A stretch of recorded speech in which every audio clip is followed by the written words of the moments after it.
Bicol Network News. Bicol Network News. Mga balita ngayon para bukas. Tomorrow's News Today.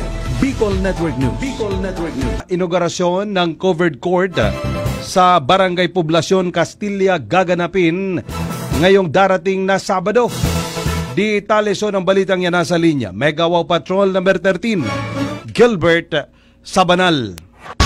Bicol Network News Report! Sobrang kaligayahan ang nadarama ngayon ng mga taga-Poblacion Castilla sa biyayang hatid ng mga programa sa kabila ng pag-atake ng kalamidad, bunsod ng mga bagyo at maging ng pandemya. Ito'y makaraang tuluyan na ngang mapakinabangan ang naipangarap lamang na covered court na magsisilbing multipurpose building ng poblasyon na pinakasama-sam ng mga taga rito. Sinabi ni Poblacion Castilla Punong Barangay Alex Nonong Soto na malaking ambag dito ang pagpupursige ni Castilla Mayor Sagani Bong Mendoza na may sa katuparan ang naturang proyekto.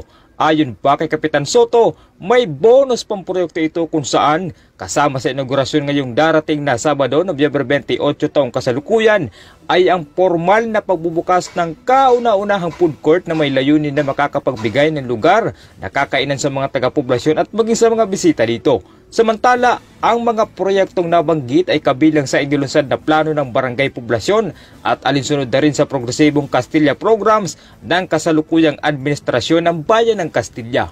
Kasama mo sa Bicol Network News, Mega Wow Patrol numero 13, Gilbert Sabanal, tatak tunay na serbisyo.